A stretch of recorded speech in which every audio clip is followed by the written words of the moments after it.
Assalamualaikum warahmatullahi wabarakatuh. Halo teman-teman semuanya, gimana kabar kalian hari ini? Semoga selalu dalam keadaan sehat, bahagia, dan selalu bersyukur di dalam hidup. Kadang hidup itu nggak selalu sesuai ekspektasi ya. Kita udah usaha, udah doa, udah niat baik, tapi hasilnya nggak sesuai harapan. Rasanya kayak, ya Allah, aku salah apa ya? Atau malah, kok hidup aku kayak gini banget ya? Aku juga pernah ngerasain itu, ngerasain kecewa, marah, sedih, bingung, semua campur aduk.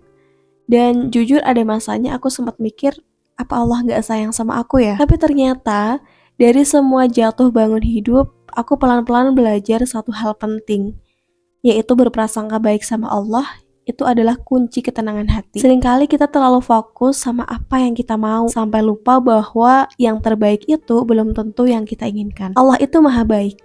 Bahkan saat kita ngerasa hidup ini nggak adil, sebenarnya di balik semua itu ada kebaikan yang belum kita lihat. Nah, pernah nggak sih kejadian di masa lalu yang dulu kita anggap musibah, ternyata justru bawa kita ke titik yang lebih baik. Dulu aku sempat gagal di sesuatu yang aku pengenin banget. Sakit banget rasanya, tapi karena kegagalan itu, aku malah dipertemukan sama jalan lain yang jauh lebih tenang, lebih cocok sama aku, dan lebih dekat sama Allah. Kalau aja waktu itu Allah kabulin keinginanku, mungkin hari ini aku nggak akan ada di tempat yang sekarang. Itu yang bikin aku makin yakin semua yang terjadi di dalam hidup kita, baik atau buruk menurut kita, semuanya dalam kendali Allah. Dan dia nggak akan pernah zolim sama hambanya. Bahkan musibah pun bisa jadi bentuk sayangnya Allah buat menjaga kita. Kadang Allah patahin hati kita dulu supaya kita belajar kembaliin hati ini ke Dia. Di dalam sebuah hadis qudsi, Allah berfirman bahwa demi kemuliaanku dan keagunganku, jika engkau ridho terhadap pemberianku, maka aku akan tenangkan jiwa dan ragamu, dan engkau akan mulia di sisiku. Jika engkau tidak ridho dengan pemberianku, maka aku akan membuatmu mengejar dunia seperti hewan buas yang sedang mengejar mangsanya di padang pasir. Kemudian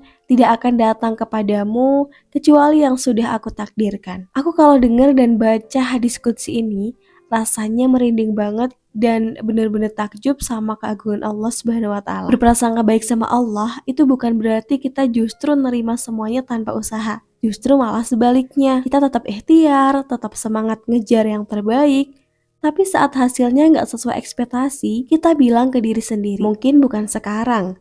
Dan mungkin bukan ini jalannya, tapi Allah pasti punya rencana yang lebih indah. Dan percayalah teman-teman, Allah itu sesuai dengan prasangka hambanya. Kalau kita yakin Allah bakal nolong, Allah bakal buka jalan. Dan kalau kita percaya Allah itu sayang, kita akan ngerasain ketenangan walau lagi dalam masalah. Hati kita yang tadinya sempit, bisa jadi lapang hanya karena kita belajar percaya. Dan teman-teman, aku tahu kok, berprasangka baik itu nggak selalu mudah, apalagi kalau hidup lagi berat-beratnya kan. Tapi yuk sama-sama belajar buat percaya bahwa setiap takdir yang Allah tulis itu pasti punya tujuan. Dan kita nggak sendiri, ada Allah yang selalu dengar doa kita. Walau dalam tangis yang nggak terdengar siapa-siapa. Semoga apapun yang lagi kita hadapi sekarang bisa kita lewati dengan lapang. Dan jangan pernah berhenti berharap yang baik-baik dari Allah, karena doa yang tulus digabung sama prasangka baik itu adalah kombinasi yang sangat luar biasa.